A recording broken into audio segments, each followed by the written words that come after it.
Good evening, Mrs. Garvrick, Mr. Ragland, members of the board, Dr. Wise, and Mr. Garside. I'm here for my annual update on literacy progress in grade 3, and I think we have some exciting things to share with you this evening. The first thing, and I've talked about this with you every year, this makes it very confusing for our families because we're really talking about two metrics here. We're talking about the idea of promotion, which is the law under the third grade guarantee, that students hit a threshold to be promoted to the next grade. But more importantly, and what I really want to focus on this evening, is the idea of proficiency.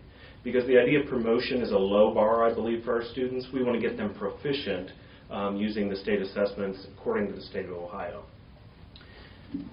The two types of tests we're going to talk about are Ohio state tests. They mirror the other state tests in the grades 3 through high school. And the scaled score of 700 is what considers a child proficient. Okay? The state test in third grade is the only assessment that's, So we give it in late October, and then we'll give it again in mid-April.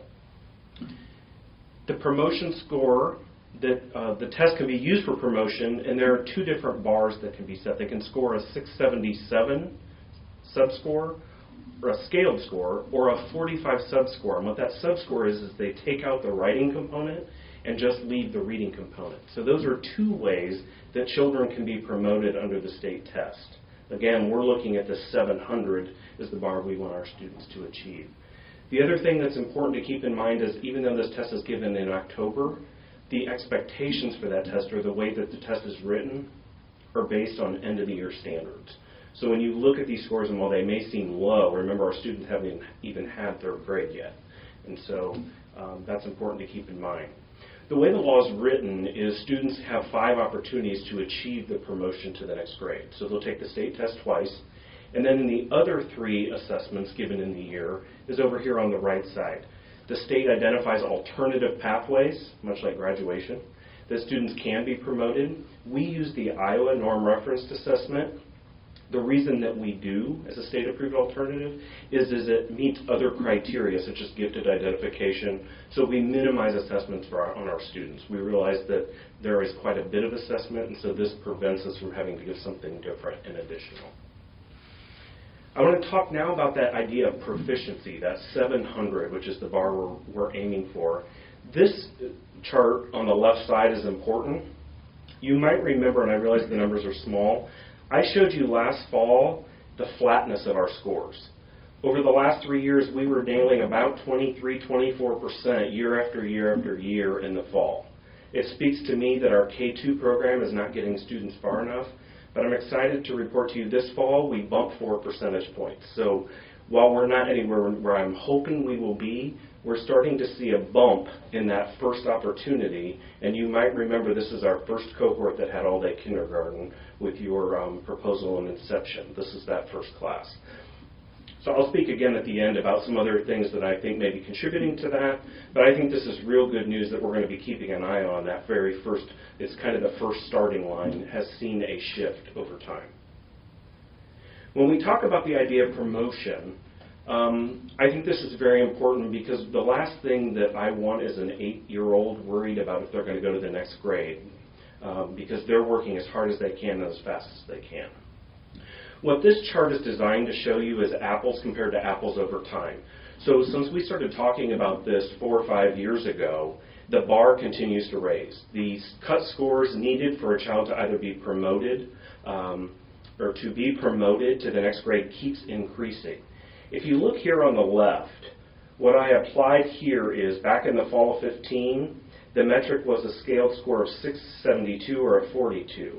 Remember I told you today it's 677 or 45. So back in 15-16, at this point in the year, so January of that year, we had 58% of our students already meeting the promotion. They didn't have to worry about it anymore. If we applied the same standard today, we would have 66% of the kids promoted. What I hope that shows you is our students continue to increasingly perform at higher and higher levels. And the same is true on the right side. You're actually going to read it bottom up because we had 52% of our students promoted already at this point in time, If we applied that standard back in 15-16, only 46% would have been promoted. So again, it just shows you the apples-to-apples comparison that our students continue to increase in their complexity and performance over time. The next thing I want to show you is the current cohort. We have, in these N numbers, the number of students are important to point out. They're moments in time. They're snapshots in December of the year compared to last year, because every day we have students moving in or out, leaving us for whatever reason. So at one point in time, at the fall Ohio State test opportunity in October, 52% of our students were promoted using that metric, compared to 54 last year. Using the Iowa, you can see we had a nice increase here. 203 students were promoted with the Iowa this winter versus only 81 last year. And so remaining in the school year, we still have half the school year to go. We have 564 students that need to meet that promotion criteria. That's 100 less than last year. So again, we have more students achieving that bar more quickly, and our hope is, as you saw that snowball beginning toward the beginning, we're going to get more and more students to that proficient mark, or that 700, which I think is the more important one to talk about. When you talk about the ramifications of the law, I talked about earlier in the presentation, students do need to meet a proficient mark, barring extenuating circumstances, before being promoted to the next grade. As you know, since the inception of this, we have created split classrooms in our schools. We've used them for a long time in terms of managing enrollment, other opportunities to create multi-age settings. And so the students who did not meet it last year are in a multi-age classroom, so they stay with their same age peers. We continue instructing them with third grade instruction until they meet the bar. Okay? As soon as they do, we automatically promote them, and in the computer they're a fourth grader. They stay with their peers. Last year at this time, we had 95 students who were in those multi-age settings working to achieve that promotion. 1 year later, we have 66. So again, I believe the element of time and increased instruction, we have more and more students who are reaching it. And you can see on this next slide, just a quick profile, and I apologize, this is a bit small. Last year, here's the 95. Here are 66. Just a profile in each of our schools. Who are they? What's their story? I think it's important to look deeper what may be going on. Of those 66, 56 are living in poverty. So nearly all of them, and nearly half are either special education or learning English for the first time or early in their career.